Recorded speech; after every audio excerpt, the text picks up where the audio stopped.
Baik, bismillahirrahmanirrahim. Selamat pagi. Apa kabarnya sobat K3 pada pagi hari ini? Semoga dalam keadaan sehat dan semangat ya. Mungkin bisa menyapa sedikit di chat Zoom.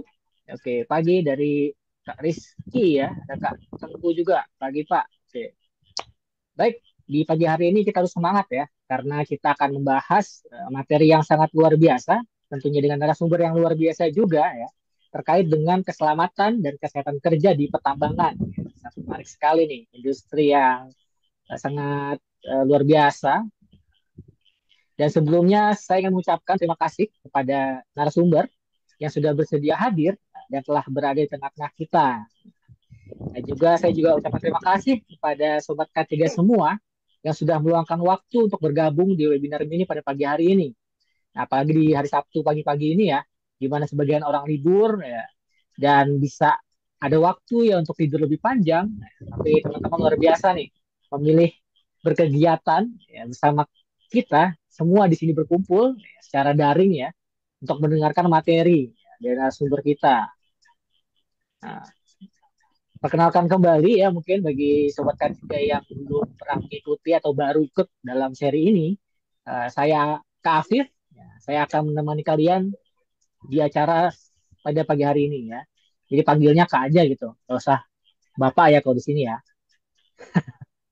Ya ini sudah banyak yang menyapa ya. Ini ada dari Muh Farman Ali ya, Kak Farhan ya, pagi Pak ya. Dari Kak Muhammad Iqbal, pagi Pak, salam sehat juga. Ada dari Kak Christian Kayang, pagi Pak, oke. Ntar panggilnya Kak aja ya, Kak Afif, oke. Nah, sebelum webinar ini dimulai, alangkah baiknya mari kita berdoa menurut agama dan kepercayaan masing-masing. Semoga acara webinar ini akan bermanfaat, berkah, dan lancar seperti itu. Mari kita berdoa, berdoa dimulai.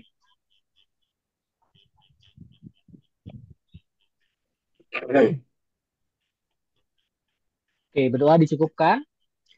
Baik, nah, sebelum dimulai ya, karena ini pembicaranya juga dari praktisi tambang ya, saya ingin ada suasananya nih mirip kayak di tambang ya, training ketika tambang gitu. Nah, biasanya di tambang itu ada yel-yel ya. Jadi yel-yelnya seperti ini, sangat sederhana saja. Bila saya katakan semangat pagi, nah, ketiga semua tolong open mic dan teriak luar biasa gitu. Saya ingin lihat semangatnya. Coba kita tes dulu ya. Nah, oke, satu, tiga, semangat pagi. Pagi Luar Pak. biasa. Luar Luar biasa. biasa. Luar biasa. Oke. Sekali lagi ya. Jadi kalau semangat pagi luar biasa gitu ya. Oke. Semangat Siap, pagi. siap.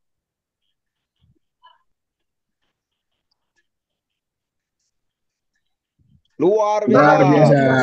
Oke, luar biasa. Oke, baik seru sekali ya. Nah, di webinar kita pada pagi hari ini yang merupakan webinar volume kedua ya dari volume pertama yang sudah berlangsung sebulan yang lalu. Nah, tepatnya kita di seri ke-14 nih dengan judul K3 Pertambangan yang nanti akan disampaikan langsung oleh praktisi K3 Pertambangan yang sudah memiliki pengalaman yang cukup lama ya di tambang ya. Nah, yaitu Bapak Ahmad Zaini Dahlan atau dikenal dengan Pak Zain atau Mas Zain gitu ya panggilannya ya. Nah, sebelum webinar ini dimulai juga kami menyampaikan sedikit terkait dengan safety and health breathing yang sobat K3 semua bisa lihat di layar. Oke. Nah, yang paling penting adalah memposisikan posisi tubuh ya agar selama 40-60 menit ke depan sobat K3 semua bisa mengikuti webinar mini ini dengan nyaman, aman, dan selamat. Oke, peraturannya, bila Sobat K3 ingin bertanya, silahkan langsung bertanya di kolom chat. Ya. Takut-takut lupa, silahkan saja diketik langsung. Walaupun selama pemaparan berlangsung, silahkan diketik langsung. Dan nanti juga akan diberi kesempatan pada Sobat K3 yang ingin bertanya secara langsung melalui raise hand ketika sesi tanya-jawab di akhir acara. Nah, untuk presensi nih, biasanya suka ada yang nanya ya. Presensi akan dibagikan melalui chat Zoom. Nah, di tengah-tengah pemaparan gitu ya, mungkin di 30 menit pertama seperti itu. Pemaparan akan dilakukan oleh narasumber selama kurang lebih 40 menit seperti itu dan dilanjutkan dengan tanya jawab. Oke, sebelum saya mengantar dan memperkenalkan narasumber kita, izinkanlah saya untuk membuka dengan pantun nih, sobat K3 semua. Ini tolong dibantu dengan cakep ya. Oke, boleh di chat Zoom ataupun open mic ya. Oke, saya mulai pantunnya nih. Berlayar perahu di tepian. Oh, Cakep. oke. Singgah sebentar, memetik kemangi. Cakep. Cakep.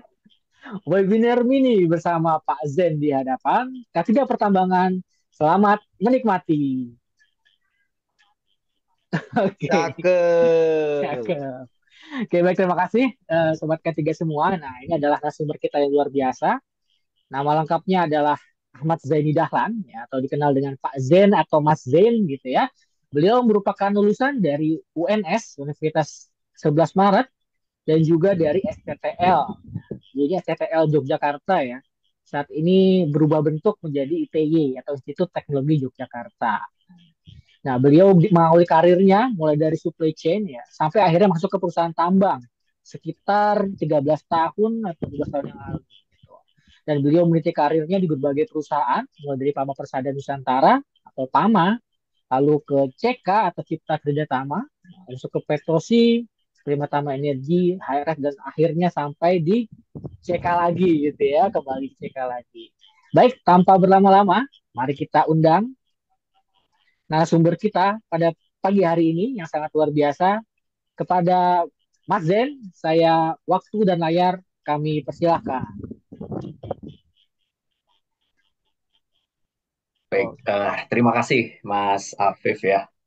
Kalau manggil Kak itu kayak aneh aja karena saya di daerah sini tuh agak agak asing aja dengerin kata Kak gitu. Bukan sih karena jarang nongkrong, sering tidur di kosan jadinya agak asing dengan kata Kak ya.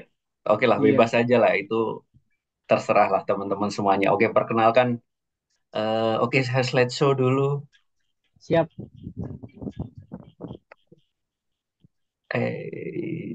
Sudah.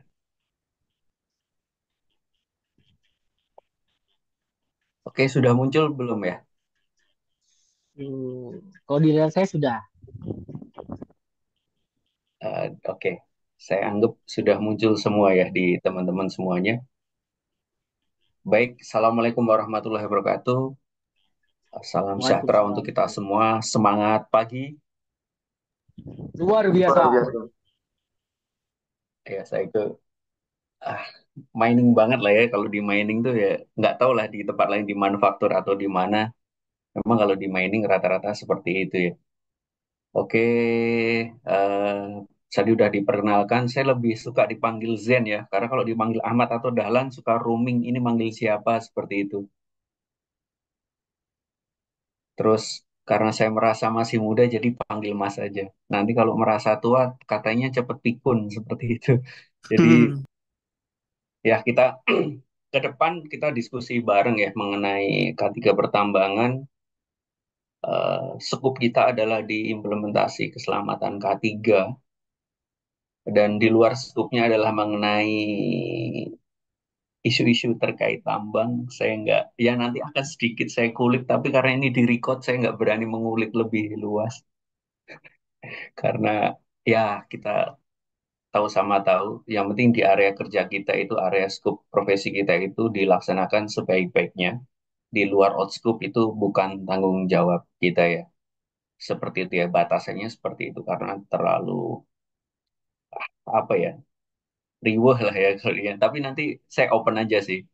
Saya open aja kita diskusinya. Seperti itu ini. Kalau tadi udah disebutkan, ini ya,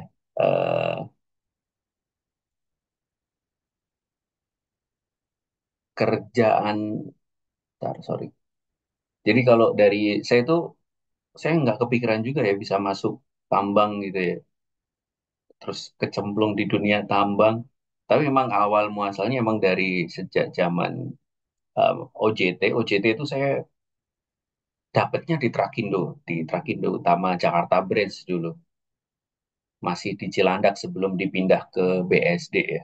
Terus habis itu entah kenapa saya ngelamar di tambang tuh tertolak semua, termasuk ke Riung dulu ya. Riung saya tertolak, ke PSG saya ketolak. Tiba-tiba malah nyangkut di DHL Indonesia. Terus setelah dengar teman-teman kok enak ya, 8 minggu kerja, 2 minggu libur tuh ternyata enak gitu. 2 minggu bisa jalan-jalan. Ya, akhirnya kaburlah ke perusahaan yang saya paling males proses interview atau proses rekrutmennya. Karena terlalu capek ya, 7 bulan, 9 bulan untuk masuk di Pama itu prosesnya. Setelah di Pama sekitar tiga tahun ya, jadi ada, kalau di Pama kan ada FGDP ya, jadi ikut program FGDP-nya. Ya bersyukurlah, Pama ini kan tempat belajar, cari uangnya di perusahaan lain kalau anekdotnya kayak gitu. Setelah itu lanjut ke, saya sempat kuliah dulu. Saya dari Pama memutuskan resign untuk kuliah sambil ada beberapa side job ya. Di konsultan sama olah data seperti itu di Jogja. Sempat nyangkut di STTL dulu ya. Saya ngambil teknik lingkungan karena biar menambah ilmu baru, ilmu dengan dimensi agak nyebrang dikit lah. Jadi ke technical kayak gitu biar dapat. Setelah itu join CK, terus ke Petrosi, ke PEN, ke FAD atau Hasnuriung ya, baru balik lagi ke CK. Ya, dulu mindsetnya rata-rata anak UNS itu di 3 UNS ya di Perkes disuruh di Jakarta itu kayak orang mau mutah-mutah ya. Tapi setelah sekian lama ternyata Jakarta itu juga enak juga ternyata. Tapi terlebih Jakarta, saya kan di area Simatupang ya. Kalau saya ditaruh di SCBD ya mungkin 3 bulan lah resign.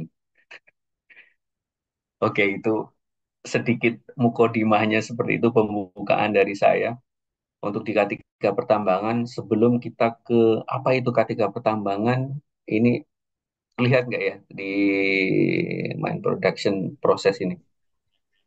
Terlihat, Pak. Oke, eh, kita lihat dulu di main production proses. Jadi kalau kita ngomongin sebuah sistem, kita nggak tahu proses itu akan menjadi bodoh sekali. Sama halnya ketika kita menjadi seorang praktisi K3 atau pengen kerja di dunia K3, terutama di skup pertambangan, ketika nggak tahu proses, kita mau ngebenerin apa, mau mengendalikan apa, seperti itu. Itu yang menjadi pertanyaan. Jadi ketika orang orang kita mau jadi orang safety di pertambangan dan nggak tahu proses dari pertambangan, ya kita nggak tahu resiko apa saja yang mau kita kendalikan seperti itu. Jadi kalau di proses penambangan itu yang pertama, ya ini terlepas dari data geologis dan sebagainya, ini langsung di area pitnya ya. Jadi kita proses land clearing. Jadi ada namanya topsoil removal ya. Topsoil removal itu jadi tanah humus, tanah subur itu kita remove, kita masuk ke bank soil ya. Jadi nggak serta-merta kita buang karena itu kalau dibuang yang punya lahan bisa teriak-teriak ini untuk ini skop ideal ya. Saya nggak ngomongin skop IUP yang nakal, tambang-tambang yang nakal. Saya nggak ngurus itu karena dunia saya nggak ada di seperti itu. Jadi di dunia yang IUP-nya tertib, EUJP-nya juga apa yang punya lahan tertib, yang kontraktornya juga tertib seperti itu. Ditaruh di bank soil, nanti di lapisan kedua OB removal. Jadi tanah lapisan kedua yang biasanya keras, clay, seperti itu kita remove. Setelah kita remove, baru nanti terlihat batu baranya. Batu baranya kita cold gating, setelah itu kita kirim ke port. Nanti dari port akan di crushing. Ada yang masih nggak di crushing juga ada yang di crushing sesuai sizing dari buyer. Nanti tongkang ke mother vessel seperti itu. Kalau secara saya flashnya ya, saya tes secara flash.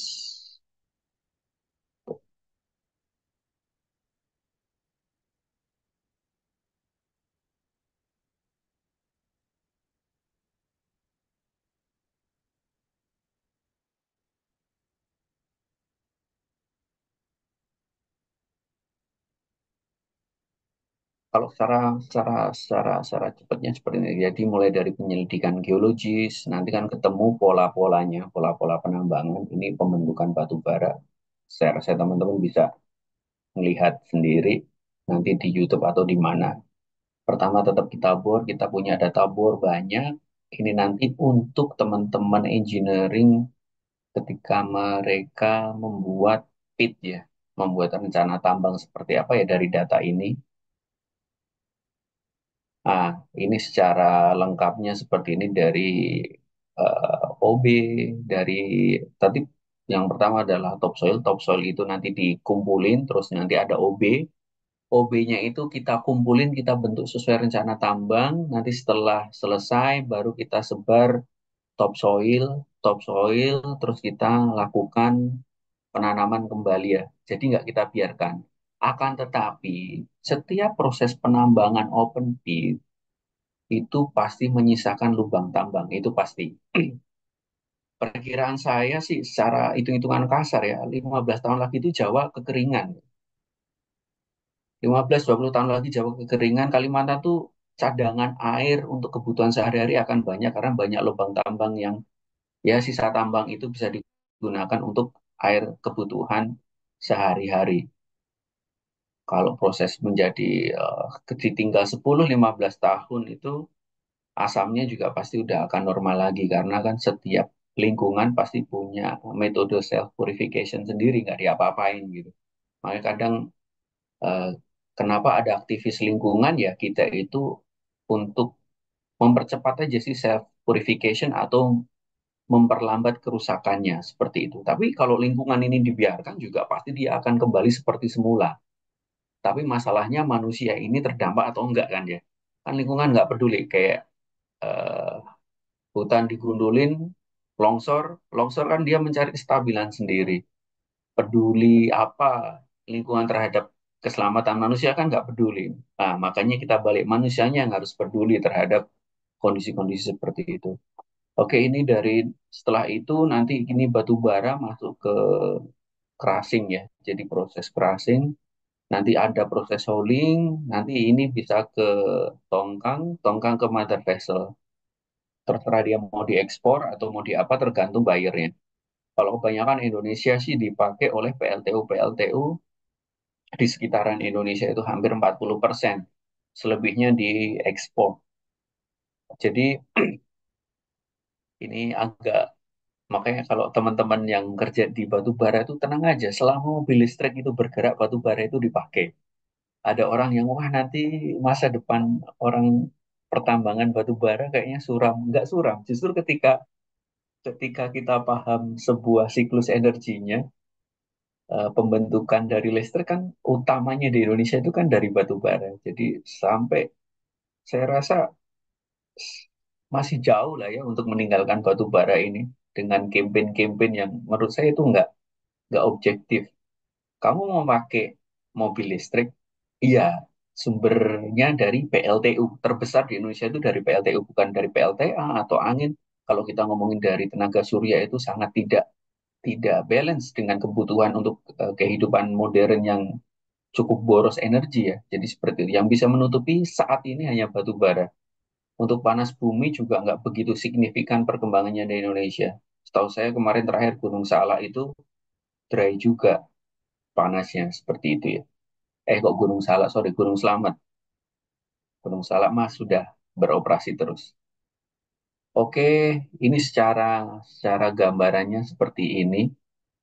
Kita lanjut ke presentasi. Bentar, saya itu agak aneh dengan ini ya, dengan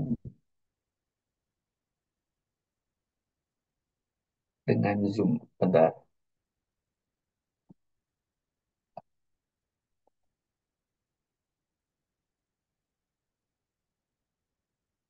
Oke, ini udah terlihat. Belum Pak, belum. Masih di yang Ini belum sekarang terlihat ya. sudah. Sekarang sudah. Ini sudah ya. Oke, Sudah di main production oke itu process. tadi mengenai sebuah proses ya di eh, penambangan batu bara. Kita lanjut. Apa sih? Kenapa kita harus menerapkan K3? Jadi kalau dimanapun ya, kalau diterapkan itu biasanya kan merefer sama perundangan. Kalau ada perundang-undangan, nggak ada yang saya rasa nggak ada yang, wah saya menerapkan ini karena alasan moral.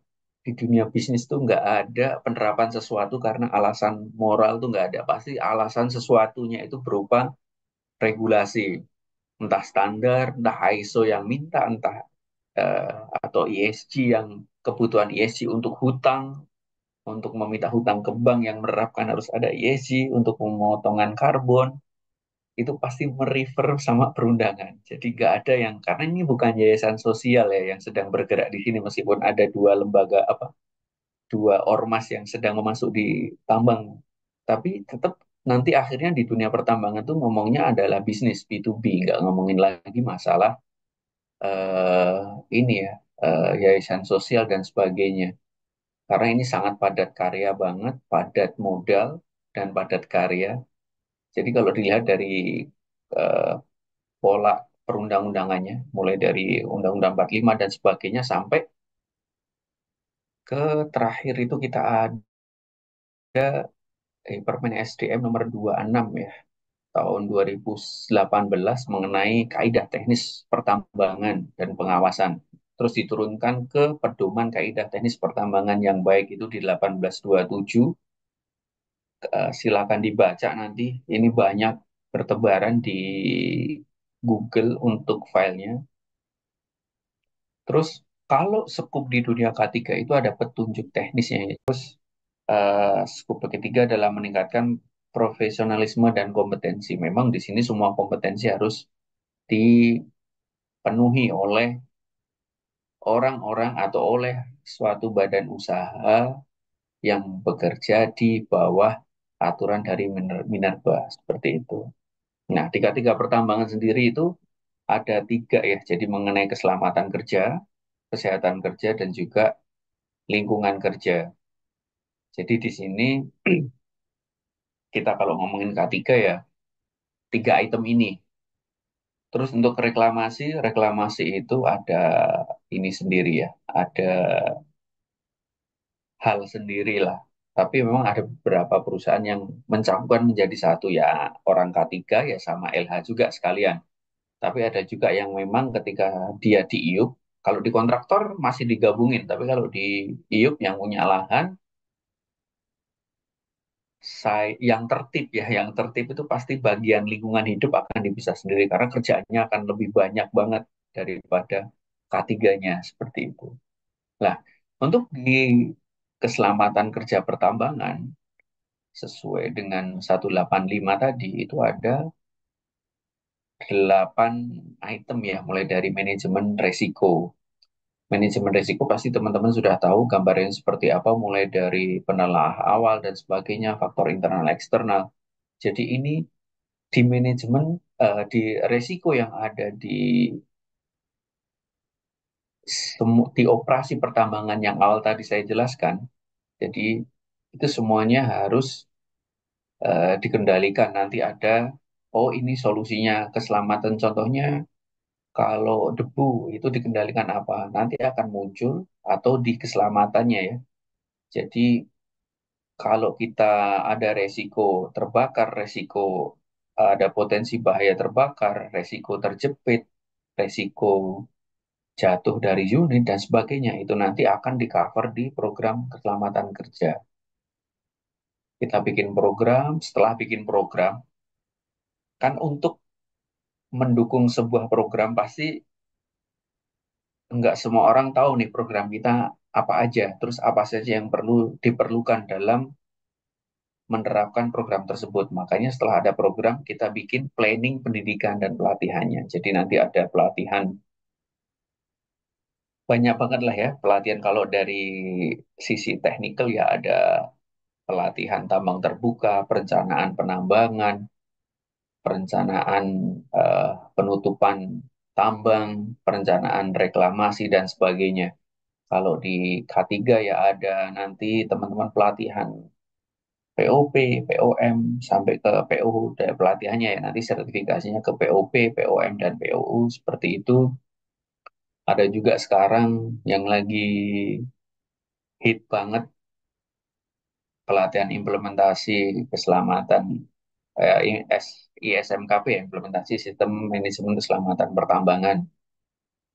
Nah, seperti itu. Setelah dilatih, tetap kita akan melakukan namanya kampanye, terus nanti ada administrasi keselamatan kerja juga, jadi semuanya tercatat ya. Jadi di karena nanti kenapa harus dicatat semuanya apa yang kita kerjakan dan apa yang kita evaluasi itu harus dicatat. Nanti kebutuhannya adalah kebutuhan administratif ketika kita sedang melakukan audit atau reporting ke orang SDM seperti itu.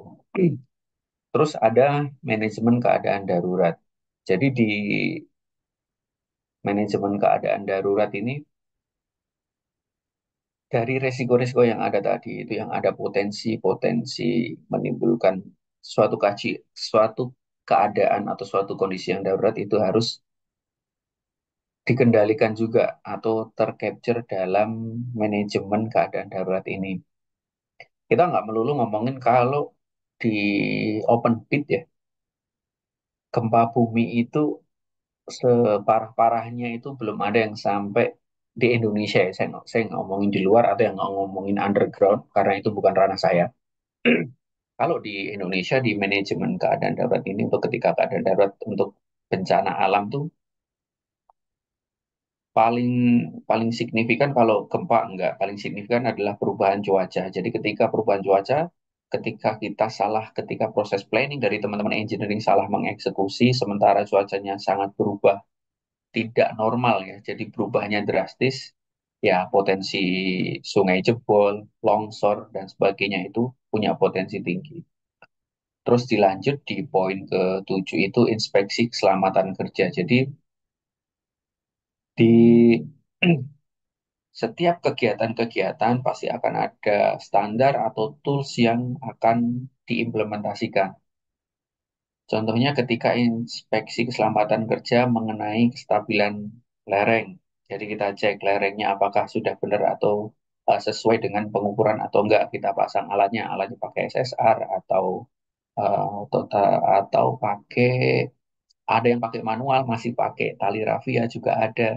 Kalau di tempat saya bekerja, di pit yang memang punya potensi tinggi dan itu nggak bisa dilakukan manual, kita sudah pakai sistem radar ya. Terus untuk di poin 8 itu ada penyelidikan kecelakaan dan kejadian berbahaya. Jadi kita sudah melakukan pengecekan, melakukan inspeksi apa yang sudah kita implementasikan dari mulai eh, manajemen resiko tadi, kampanyenya, campaigns-nya, safety campaigns-nya itu kita pastikan berjalan atau tidak, administrasinya dilakukan atau tidak, manajemen keadaan darurat hanya dilakukan drill atau tidak, inspeksi berjalan lancar atau tidak. Tapi semua ikhtiar ini, semua usaha itu terkadang itu ketika satu posisi alfa ya, jadi ada potensi, ada kejadian kecelakaan. Otomatis ini sangat merugikan kita kan ya.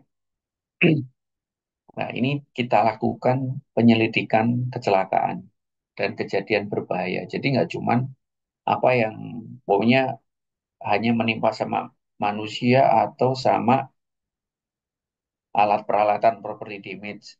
Itu juga kita cek. Tapi kejadian bahaya juga iya. Contohnya crack itu juga crack di disposal atau crack di high wall itu juga akan kita laporkan, kita selidiki, kita cari tindakan perbaikannya seperti itu untuk di item-item ini ya. Jadi untuk di penyelidikan kecelakaan dan kejadian berbahaya. Kalau oke, dari 1 sampai 8 ini secara garis besarnya seperti itu ya. Ada pertanyaan untuk di skup keselamatan kerja pertambangan ini sebelum kita masuk ke kesehatan. Silakan kalau ada.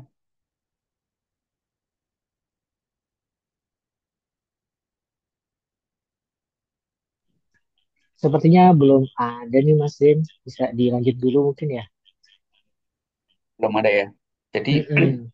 kalau kita ngomongin Kalau saya sih secara mudahnya, secara garis besarnya, ketika ngomongin keselamatan kerja pertambangan, ya kita yang pertama kan kita list semua pekerjaan, terus apa saja dari internal dan eksternal yang mengaruhi dari semua pekerjaan tersebut.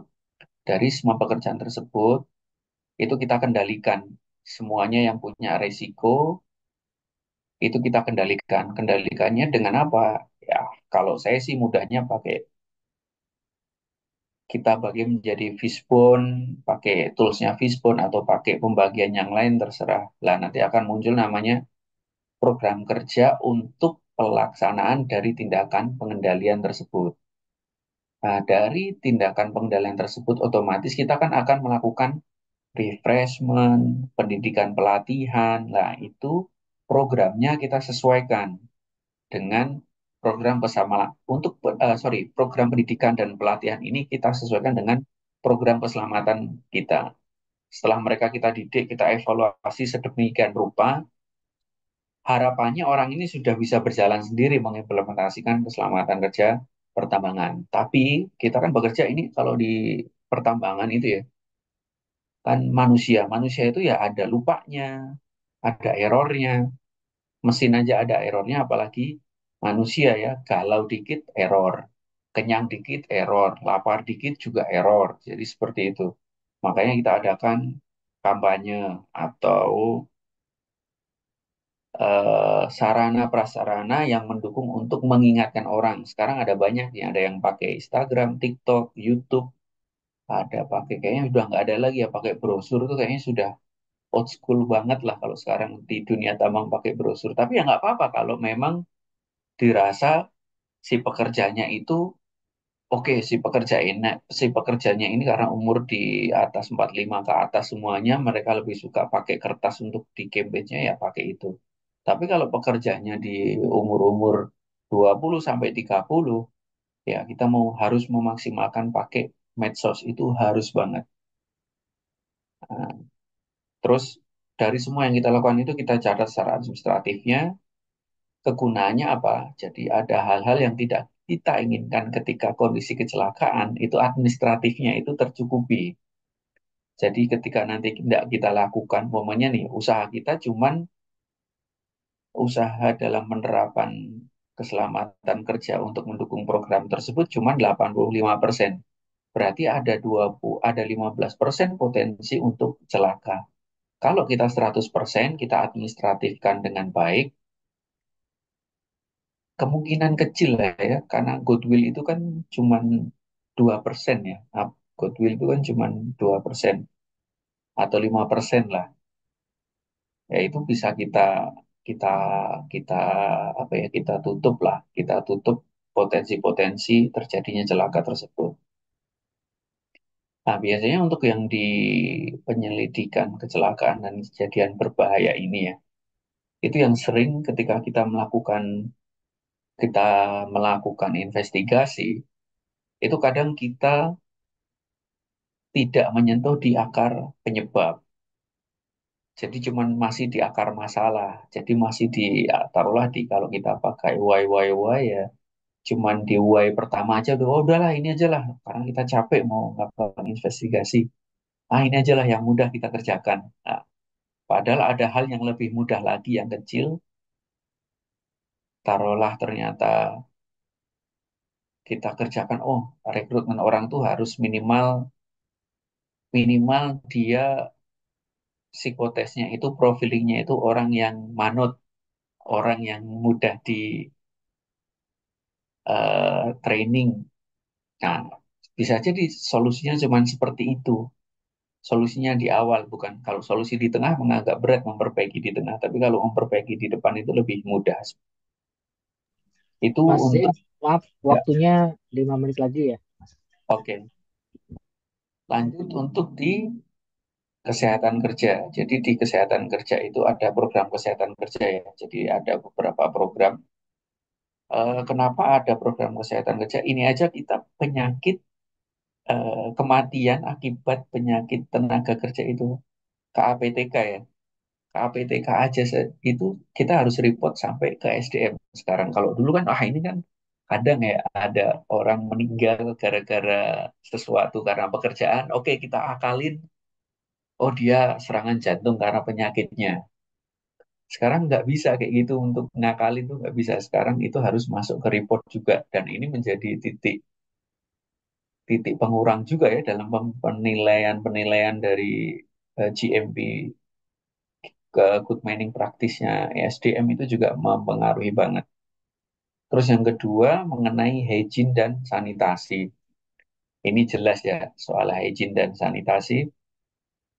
Kalau hygiene yang mengenai segala hal ya, segala baik promotif, preventif, kuratif dan sebagainya itu dilakukan. Sanitasi terlebih, apalagi kemarin ketika saya ngalamin sendiri ketika di project dan COVID itu luar biasa kita effortnya. Jadi emang dikelola sebaik-baiknya, hampir semua tempat ada antiseptik, pembersihan ulang kamar-kamar yang sudah terkena orang yang COVID dan sebagainya. Terus yang ketiga, pengelolaan ergonomi. Saya masih ingat dulu waktu awal-awal saya masuk dunia tambang tuh ada operator baru ya. Jadi operator baru ini dikasih tahu sama operator senior, operator doser, Mas duduknya salah. Nah, dia bilang, ah santai aja ini Pak, saya masih muda. Itu nggak cukup 1 tahun dia udah LBP ya, jadi udah tulang belakangnya udah di dia udah kena gangguan abnormal pada tulang belakang dan itu sampai sekarang belum. Kalau sampai sekarang kayaknya nggak sembuh dia si anaknya ini nggak sembuh karena terakhir itu mau di PHK karena PHK unfit kan. Nah itu dia pengelolaan ergonomi ini juga ada penilaiannya. Kalau di tempat saya di berbagai tempat itu kalau di tempat maupun dari eksternal fungsinya dari eksternal ini biasanya lebih ke beberapa akademisi kita minta join karena pandangannya akan berbeda ya pandangan kita sebagai pekerja karena apa kalau kita sendiri yang ngukur oke kita akalin aja lah kadang objektifnya itu agak berkurang karena kita ngomongin wah ini nanti jadi tambahan pekerjaan itu ada juga yang seperti itu tapi kalau kita pakai dari eksternal itu jelas objektifnya mereka kan lebih secara pendekatan secara akademik itu lebih objektif lah untuk menyelesaikan masalah-masalah di ergonomi meskipun ada beberapa hal memang nggak bisa diselesaikan. Contohnya pada unit getaran, ya getaran ya mau nggak mau itu nggak bisa dihilangkan. Bisanya ya kita pengelolaan secara administratif, mulai dari shift atau pembatasan kontak dengan pekerja seperti itu. Terus empat, pengelolaan makanan, minuman, dan gizi pekerja tambang. Saya nggak tahu di tempat lain ya. Kalau di beberapa proyek di tempat saya itu memang untuk yang sudah ketika hasil medical check up-nya itu sudah merah, itu biasanya mereka wajib wajib untuk dapat makanan program diet, diet rendah, rendah kalori dan sebagainya lah ya. Jadi ada program dietnya sendiri. Tapi memang nggak menutup kemungkinan di tempat lain juga ya kita, saya kan juga dulu dari berbagai perusahaan ya. Jadi ada yang penting kita itu makan, itu juga ada. Yang penting ada lauknya itu juga ada. Jadi tidak seindah yang terlihat oleh teman-teman ya di dunia tambang itu. Wah, makanannya enak. Iya, karena kita jajan di luar. Kalau makanan jatah di kantin ya, enak atau nggak enak itu kan balik lagi ke selera ya. Nah, terus yang kelima itu diagnosis dan pemeriksaan penyakit akibat kerja. Jadi ketika kita tidak mengelola program kesehatan dengan baik, terutama sih yang kalau di kesehatan ya nanti akan ngomongin masalah pneumonia, teman-teman di welder atau pneumonia teman-teman di mana bagian kerasing batu bara, terus nanti PAK tadi, low back pain dan sebagainya untuk yang teman-teman ketika bekerja dengan alat berat, itu harus kita cek ya, kita cek, kita diagnosis, kita lakukan pemeriksaan. Nanti untuk melakukan tindakan kuratifnya apa, kalau memang tidak ada ya berarti nanti tindakan preventif ya tidak terjadi pada pekerja pada area tertentu dengan alat tertentu. Ini untuk mengenai kesehatan kerja pertambangan. Terus kita masuk ke lingkungan kerja pertambangan. Kalau pengelolaan lingkungan kerja itu kalau kita ngomongin KTT ya, jadi Kepala Teknik Tambang itu menugaskan ke IUJP-nya atau kontraktornya semacam kami ya, CK dan sebagainya gitu. Jadi ada petugas hygiene industri. Kalau teman-teman yang mau berkarir di dunia ini tuh masih luas di dunia hygiene industri, beberapa tempat sudah ada jabatan tersendiri seperti itu. Terus melakukan IBPR lingkungan terhadap pekerja di tempat kerja. Jadi kita cross check risikonya, potensinya, bahayanya, terus prosedur pengelolaan dari lingkungan kerja seperti apa. Kan ada yang pengukuran lingkungan itu harus kalau kita pengukuran itu ada yang 1 semester sekali, ada yang 1 tahun sekali, itu juga harus dilakukan. Terus mengevaluasi, mendokumentasikan hasil dari pengukuran. Jadi hasil pengukuran nanti kita evaluasi apakah ada korelasi, korelasi dalam artian PAK atau korelasi terhadap penurunan kinerja dari hasil pengukuran lingkungan kerja tersebut. Kalau lokasi tersebut panas, orang disuruh mikir pasti nggak bisa mikir. Hanya orang-orang tertentu yang bisa. Secara normatifnya, orang yang ketika bekerja di area yang tidak nyaman pasti pola pikirnya juga akan menurun. Semangat kerjanya juga pasti akan turun. Sama halnya ketika di unit-unitnya berisik, getarannya tinggi, juga kinerjanya pasti akan turun seperti itu. Jadi nanti akan dilakukan evaluasi, terus kita laporkan secara berkala. Itu untuk mengenai di lingkungan kerja ya. Kalau secara pengelolaannya sih kita ada eh, singkatannya sih kalau biasanya teman-teman SDM interview kita atau sedang menanyakan ketika sedang melakukan BIMTEK ya atau BINWAS yaitu APEP ya. Jadi antisipasi, pengenalan, evaluasi, terus pengendalian. Jadi inventarisasi risiko yang ada di lingkungan kerja apa saja, terus bahayanya apa saja, terus pengukuran, terus melakukan pelatihan juga yang melibatkan petugas hygiene industri yang berkompeten. Kalau ngomongin kompeten ini bukan sarjana ya, jadi ini ada sertifikasinya. Jadi eh, mulai dari HIMU dan sebagainya. Terus pengendalian Mas Den, dilakukan maaf, secara waktunya sudah habis, Mas. oke. Hmm. Saya lanjut sebentar ya. Ya, ya, siap. Jadi kalau secara pengendalian bukan mengacu pada hierarki pengendaliannya dengan evaluasi tadi disesuaikan untuk pengendaliannya. Terus di lingkungan kerja ini yang harus dilaksanakan mulai dari debu, kebisingan, getaran, pencahayaan, kualitas udara, radiasi, faktor kimia, faktor biologi. Ini biasanya ini kita lakukan pengukuran sesuai dengan referensi dari perundangannya ya. Jadi ada yang minta 1 semester ya kita lakukan 1 semester, 1 tahun sekali ya kita lakukan 1 tahun sekali. Nanti akan ada evaluasi apa saja yang bisa kita kendalikan dari 10 item ini yang harus diukur. Jadi apa saja yang mesti kita kendalikan itu nanti akan merubah program kerja dan sebagainya. Itu untuk eh, pengenalan K3 pertambangan ya buat teman-teman semuanya. Saya rasa cukup untuk saya presentnya. Silakan kalau ada pertanyaan mengenai gambaran secara garis besar ya K3 pertambangan. Nanti kalau mau lanjut di K3 pertambangan berikutnya saya akan breakdown nanti keselamatan kerja itu manajemen resiko itu satu session sendiri, satu session sendiri. Ini pun juga ini berarti ada 10 session ya seharusnya untuk di lingkungan kerja pertambangan. Untuk tadi di kesehatan kerja itu ada 4 session, untuk yang di keselamatan tadi ada 8 session. Jadi seperti itu. Silakan kalau ada pertanyaan mengenai materi ini boleh, mengenai bagaimana kerja di dunia pertambangan seperti apa juga boleh, suka dukanya seperti apa, kayak gitu.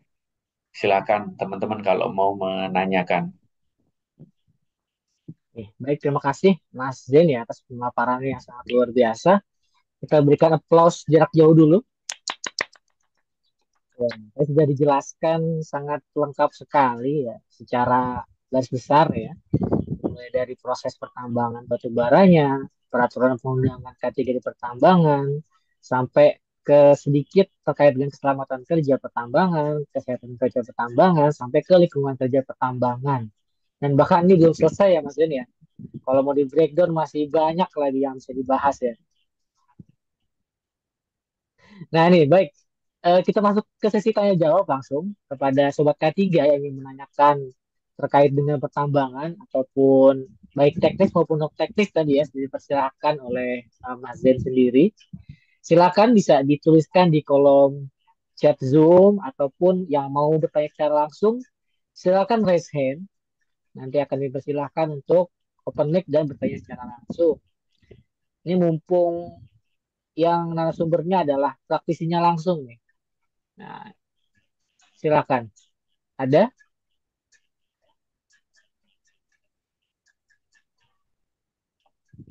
Masih malu-malu nih seperti ini Mas ini pesertanya. Oh, ada sudah tanya nih. Di kolom chat Zoom ada satu orang yang bertanya dari Kak Oke, Yaya. Langsung saya bacakan atau bagaimana nih, Mas Den? langsung langsung saya baca juga bisa ini. Oke, baik. Silakan, Oke, Mas Den. dari Mbak. Ini Mbak atau Mas ya? Oh, Mbak ya, sorry. Jadi Mbak Yaya. Oke, di dulu angkatan saya itu ketika saya FGDP di Pama itu ada sekitar berapa orang ya? Engineering itu ada sekitar 7 orang cewek. Safety itu ada sekitar 7 orang juga dari 63. Berarti ada sekitar 30-40% lah. Kemarin CK merekrut MT itu malah 65% ya, hampir 70%, 70% itu cewek. Tergantung kebutuhan. Apakah sulit? Nggak sulit. Sekarang di dunia, saya kan muter-muter ya. Banyak di proyek maupun di kantor ya.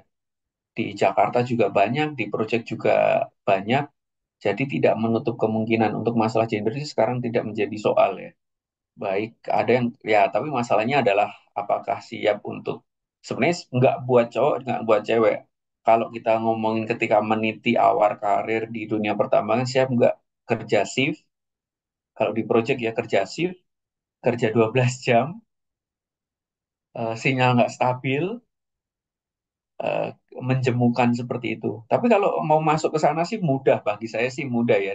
Dalam artian pasti setiap perusahaan tambang itu awal muasal untuk merekrut orang kan dari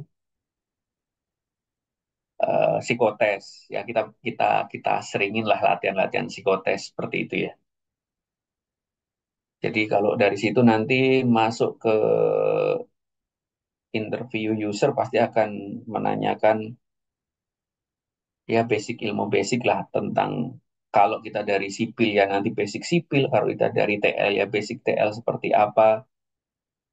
Terus kalau cewek, apakah ya kadang tuh kita terskeptis kan kita itu ini yang viral di TikTok atau di IG kayaknya orang tambang tuh hura-hura terus apa ya Mas ya kayak hura-hura terus karaokean dan sebagainya. Apakah profesi lain juga nggak seperti itu kan seperti itu juga. Itu kan hanya karena yang enak itu yang dilihat adalah orang yang menyimpang. Yang enak dilihat dan enak di blow up kan gitu, diviralkan kan adalah orang yang menyimpang. Ketika bukan orang yang menyimpang, itu nggak kita pedulikan. Nah, itu hanya sebagian kecil aja. Dimanapun tempat kerja, hal-hal tersebut punya potensi. Di kantoran juga punya potensi, di kedinasan juga punya potensi. Tinggal bagaimana kita memilih mau di alur mana, mau di alur profesional kita bekerja, hidup normal, sehat, umur 40 nggak mudah masuk angin, kan itu balik lagi ke kita. Seperti itu sih, Mbak Yaya, kalau di dunia pertambangan untuk cewek sih terbuka sangat lebar sekali, tidak ada batasan ya. Tapi lucunya gini, kadang saya yang lucunya kenapa orang FGD Tapi saran saya kalau teman-teman masih kuliah cari program fresh graduate development program ya atau manajemen trainee. Di situ nggak mensyaratkan sertifikasi menurut saya itu sertifikasi bodoh lah. Lulus K3 wajib implementasi sistem manajemen keselamatan pertambangan. Logika saya nggak masuk. Wong kita bisa ISMKP itu minimal 1 tahun. Terus punya POP, fresh graduate punya POP. Sejak kapan fresh graduate bisa punya POP gitu? Kadang paradok. Ya menurut saya tuh nggak tahu HR-nya. Atau jangan-jangan ini ada salah satu di sini yang meminta carikan orang fresh graduate biar dibayar murah, terus ketentuannya A, B, C, D, F, G itu kan sangat lucu. Nah itu Mbak Yaya semoga menjawab ya. Terus dari Mbak Dika, untuk kampanye K3 di pertambangan, apakah efektif dalam merubah perilaku K3 pekerja?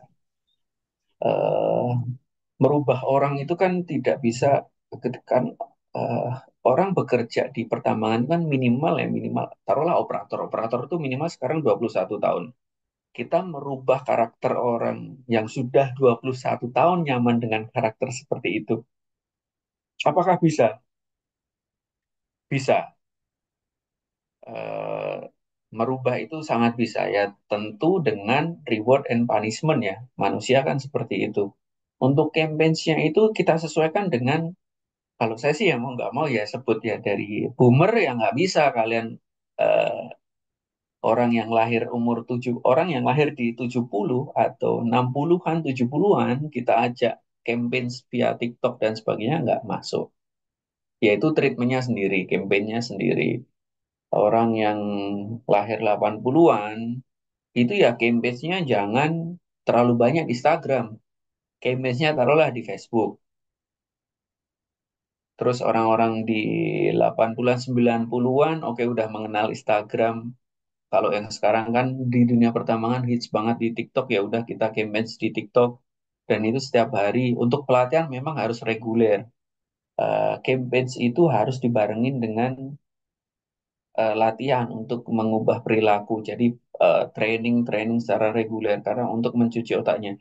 Saya dulu di tempat di perusahaan lah ya, di tempat lama dulu, ada selalu orang ketika wah di tempat dulu, di project lain tuh santai aja kayak gini tuh nggak perlu izin. Ya itu harus dicuci ulang dulu selama sekitar 1 semester itu kita masuk ke kelas, training lagi, masuk ke kelas, training lagi. Ya itu ada hasilnya orang mulai berubah. Jadi bagaimana orang berubah ya kita dalam pelatihan dan campaign itu harus continue. Kadang tuh ada gini ya, mindset kan udah kita kasih tahu, masa kayak gitu aja nggak bisa mengerjakan. Ada orang safety bilang kayak gitu. Saya jawab aja ya, kalau orang semuanya kita kasih tahu sekali bisa, tutup departemen safety tutup kan nggak dipakai lagi. Kita tuh cuman butuh satu admin aja sama satu dempet untuk evaluasi gitu. Jadi emang makanya ketidaktertiban orang itu juga lapangan pekerjaan buat kita gitu.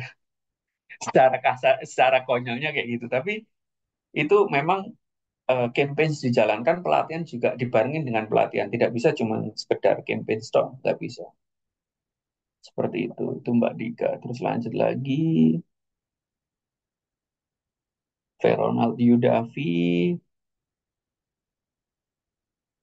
untuk divisi ketiga pertambangan itu,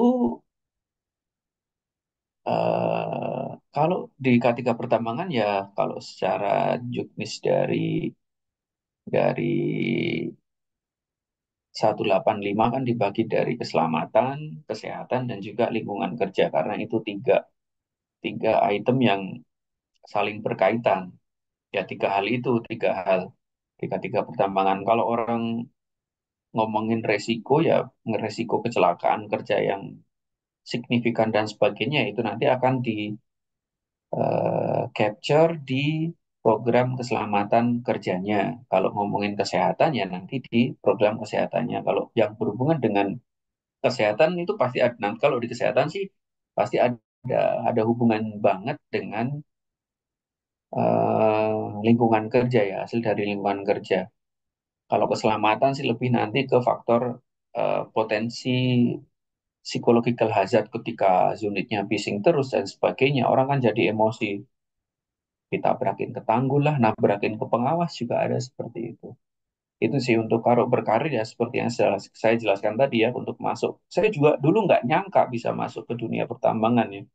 Dulu sih cita-cita saya cuman punya tambak udang 2 hektar, nongkrong di situ punya kebun kebun kebun anggur 2 hektar, cuma seperti aja cita-citanya semasa SMA saya sih, cita-citanya sih cuma jadi petani sama peternak aja sih, nggak ada. Tapi nggak tahu entah kenapa memang hidup itu kan selalu dinamis ya. Kalau teman-teman SMA masih ngomongin cita-cita masih oke lah, karena itu bentuk peralihan. Kalau sudah kuliah kita ngomongin cita-cita kayaknya wah udah di tengah jalan mau kemana kan seperti itu kalau yang sudah kuliah. Tapi semuanya bisa sih di dunia pertambangan dari segala jurusan juga bisa. Tinggal sering-sering aja buka di web Petromindo atau di webnya langsung entah di CK, entah di PAMA, KPP, PPA, atau follow aja di IG-nya perusahaan-perusahaan tersebut biasanya untuk lowongan karir juga di-share di IG dari perusahaan-perusahaan uh, mining tersebut. Kalau penyakit akibat kerja yang paling sering banyak terjadi itu PHK itu nggak banyak ya, jumlahnya nggak banyak. Tapi paling signifikan itu ya low back pain itu paling signifikan ya. Itu paling signifikan karena dulu di tempat lama di tempat lama saya itu sampai di rumah sakit ortopedi Solo itu karena saya dulu main futsal terus saya harus fisioterapi selama 6 bulan. Jadi terapi selama 6 bulan saya jadi hanya satu orang saja ya yang saya terapi di ortopedi itu ya masalah kaki gitu. Kalau bercandanya, oh ini otak saya didengkul Pak, makanya dengkul saya yang sakit. Kalau di yang lain itu pasti tulang belakang. Itu untuk teman-teman di operator. Kenapa itu terjadi? Karena kan ada paparan ya, ada kontak dengan getaran, terus ada posisi kerja yang statis, terus posisi duduk yang salah. Akhirnya menjadikan PAK-nya paling banyak seperti itu untuk di dunia pertambangan. Kalau di teman-teman welder, sebenarnya nggak bakal terjadi kalau dia patuh sih ya. Pasti ini saya ngomongin di perusahaan yang pernah saya ini ya, bukan di perusahaan yang yang istilahnya APD aja ngasihnya nggak cuma-cuma. Kalau di tempat saya kan cuma-cuma. Kalau dia patuh, taruhlah di teman-teman welder. Kalau dia patuh, kemungkinan untuk eh, terjadinya PAK kayak pneumonia itu sangat kecil sekali. Atau teman-teman yang di coal gating ya, yang di crush area CPP, coal processing plant, itu kalau dia mau pakai masker yang sudah disediakan, pakai respirator, kemungkinan untuk terjadi pneumonia itu sangat kecil sekali. Itu balik lagi ke pekerjaannya untuk PAK-nya. Kalau Oke, untuk program reklamasi ya. Untuk reklamasi biasanya kan kita eh, maunya di IUP ya. Kita sebelum nambang kan kita deposit uang dulu untuk jaminan reklamasi. Jadi ketika kita mau nakal, itu ya kita tinggalkan. Tapi ini untuk mencegah perusahaan nakal ya. Perusahaan nakal yang kabur nggak mau melakukan reklamasi. Jadi dari eh, kita kasih uang dulu ketika kita itu punya lahan, kita jaminan reklamasi dulu ke pemerintah. Habis itu kita nambang. Ketika kita proses reklamasi itu yang kalau ini yang di bekas tambang otomatis itu sudah nggak ada cadangan batu bara atau cadangan batu bara ini sudah nggak ekonomis lagi. Itu kita jadikan disposal, kita tutup pakai tanah penutup batu bara tadi, terus kita spreading pakai topsoil, tanah merah, tanah yang ada humusnya, baru kita melakukan sistem penanaman pohon. Kalau kita untuk perkuatan lereng sih biasanya ya kita pakai akasia dulu sebenarnya. Akasia nanti kita potong untuk perkuatan, habis itu kita tanam sesuai dari planningnya ya. Jadi pohon-pohon yang dari vegetasi awal itu secara samplingnya apa saja itu kita tanam di situ. Jadi nggak mungkin pohonnya kita ganti kecuali ada kebijakan pemerintah ya area bekas tambang ini mau dijadikan hutan tanaman industri itu lain soal. Tapi kalau secara normatifnya ya nanti dari pohon-pohon lokal yang ada di situ apa saja seperti itu. Dan nggak boleh menanam pohon-pohon yang sifatnya invasif. Jadi ada beberapa jenis pohon yang invasif yang akan mengganggu eh, tumbuh kembang dari pohon-pohon lokalnya.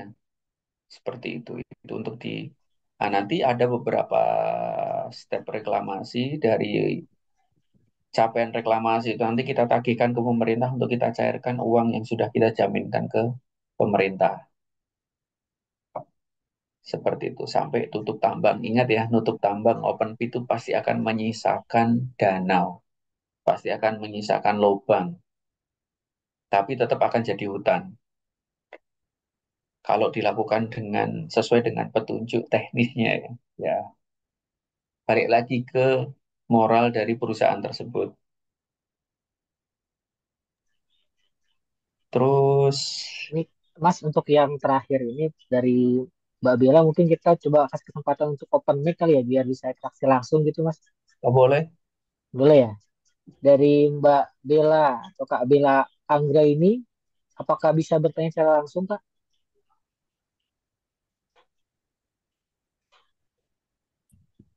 Halo Kak Bella. Bisa, Pak. Ah, oh bisa ya silakan Kak Bella. Sebelumnya, sebelumnya terima kasih sudah memberikan saya mempersilakan saya untuk bertanya. Sini saya ingin bertanya tentang bagaimana menurut Bapak memastikan komunikasi keselamatan yang efektif kepada pekerja dengan latar belakang yang berbeda-beda. Itu saja. Terima kasih. Oke. Nah, ini juga untuk masalah komunikasi ya, komunikasi keselamatan. Ini kan kalau di SMKP juga ada itemnya, bagaimana di campaign tadi itu, apakah penyampaian yang sudah kita lakukan itu diterima dengan baik, terus dilaksanakan, terus dievaluasi, hasil evaluasi itu ditindaklanjuti. Jadi seperti itu baru mendapatkan nilai sempurna ya kalau ketika kita sedang melakukan audit.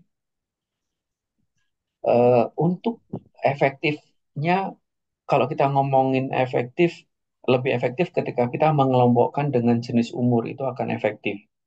Jenis umur, pendidikan, terus pekerjaannya. Itu kita kelompokkan, nanti kita programkan training yang paketannya berbeda-beda.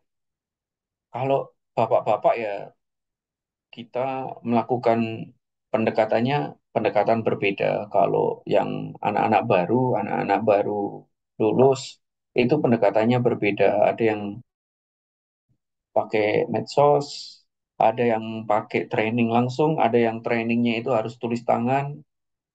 Jadi kalau model bapak-bapak ya kalau saya menerapkan dulu, jadi ketika materi itu disampaikan, mereka kita ajak tulis tangan.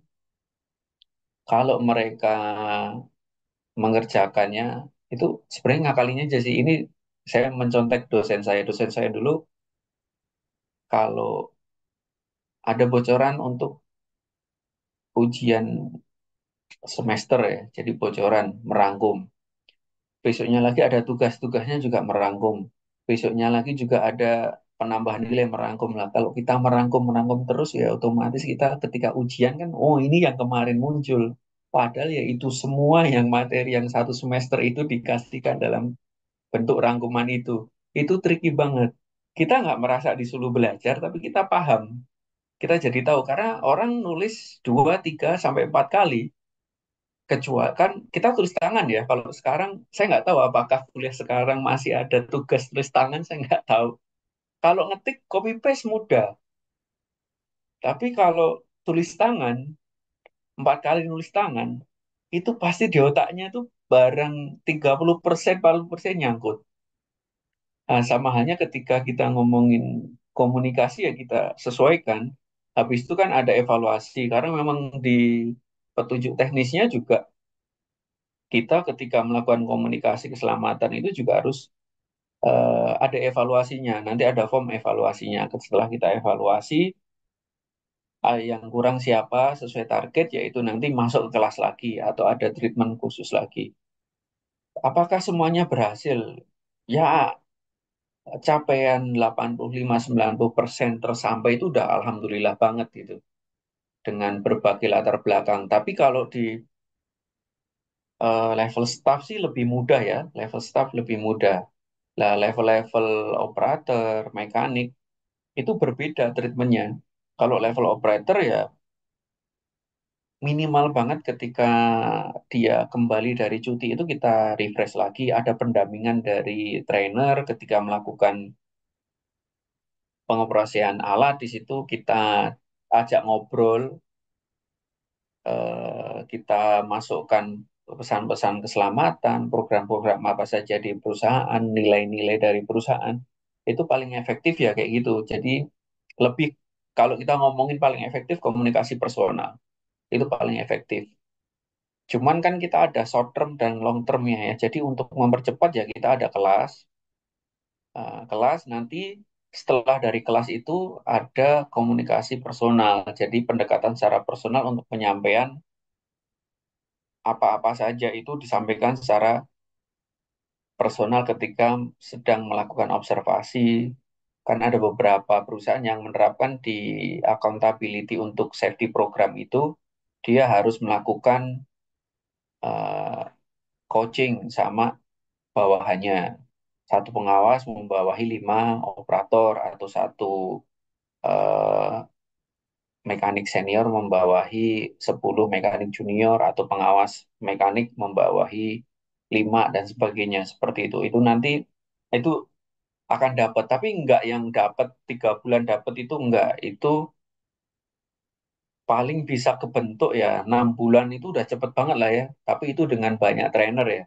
Tapi kalau trainer terbatas ya 1-2 tahun itu bisa kebentuk. Ingat komunikasi ini secara personal itu harus dilakukan terus menerus. Jadi enggak ya, oh udah sekali itu enggak. Jadi sekali ini si A, berarti nanti kita programkan lagi ketemu si A lagi ini kapan.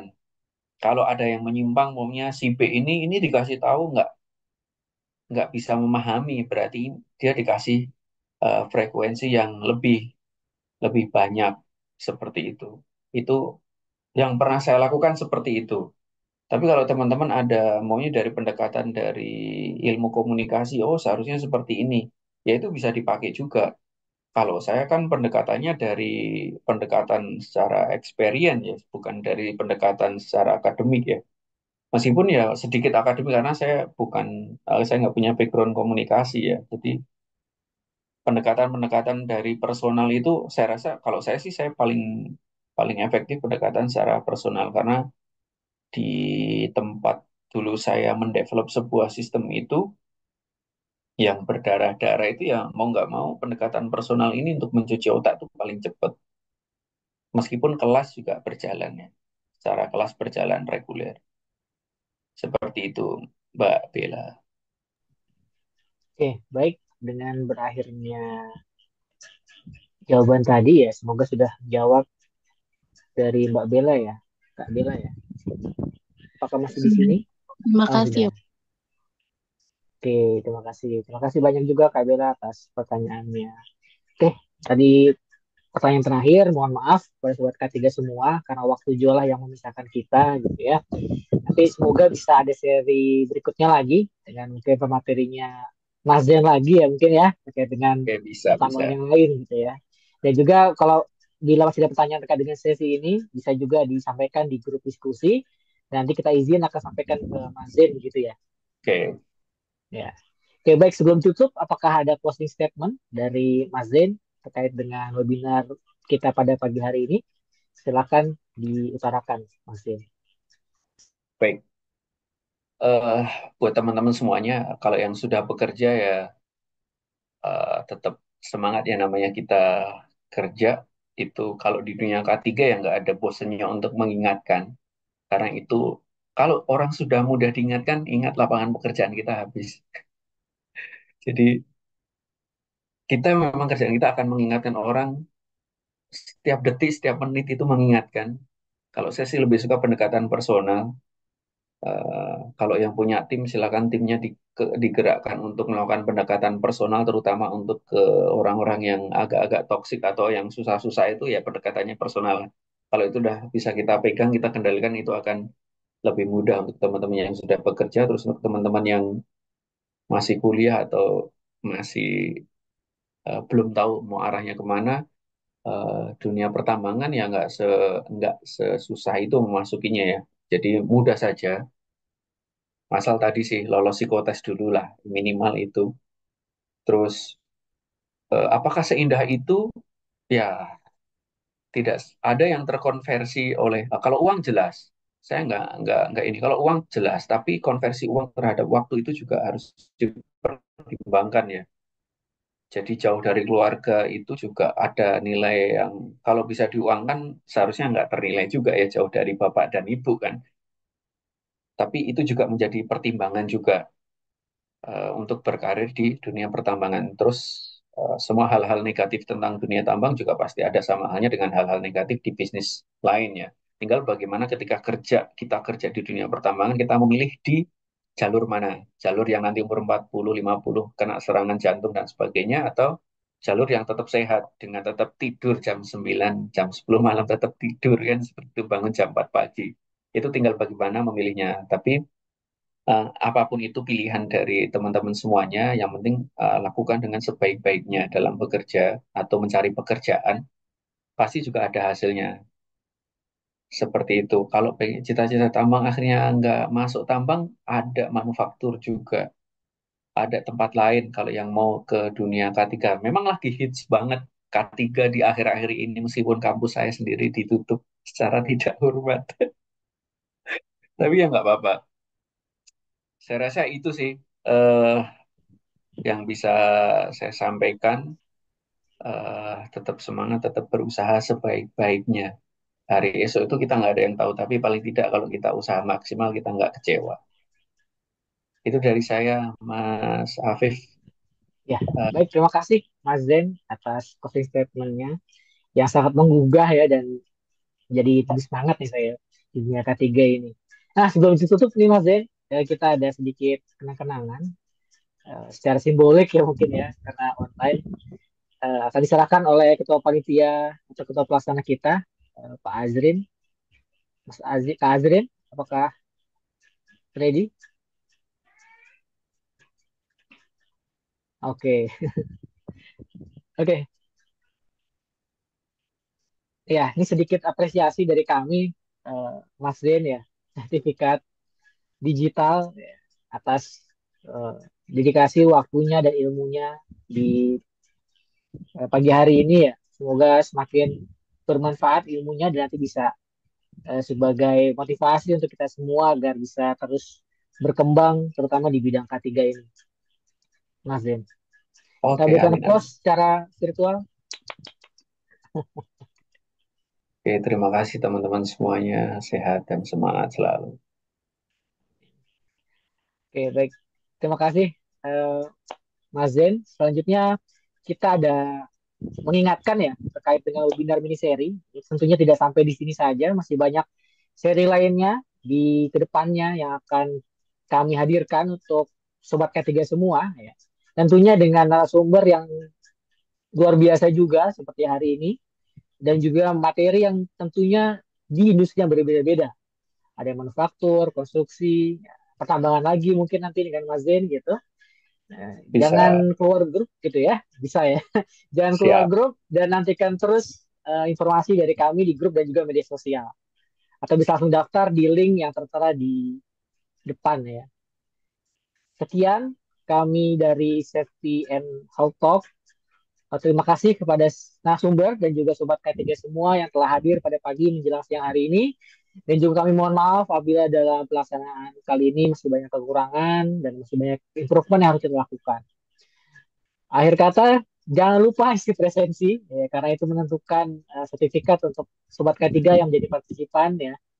Demikian, dan yang pesan sponsor sedikit, ada satu K3 baru di daerah Yogyakarta gitu. Baik, terima kasih. Saya tutup.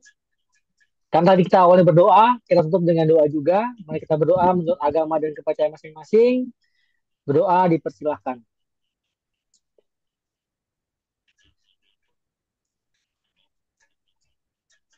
Berdoa dicukupkan. Oke, untuk penutup saya juga ada pantun nih. Boleh ya? Tolong cakepnya nih. Masih semangatnya nih? Oh, masih lah. Oh, masih.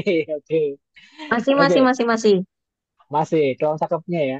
Burung merpati terbang ke rawa. Asik. Cakep, Cakep. Cakep. Oke. Mencari makan di pagi ceria. cakep, Cakep. Sekian, terima kasih semua. cakep. Cakep. Sampai jumpa di webinar selanjutnya. Saya Afif. Mantap. Cakep, dadah Wassalamualaikum semuanya. warahmatullahi wabarakatuh. Waalaikumsalam warahmatullahi wabarakatuh. Terima kasih, Mas J. Terima kasih. Selamat Terima kasih bekerja semuanya. Terima semua. kasih Kak Moderator.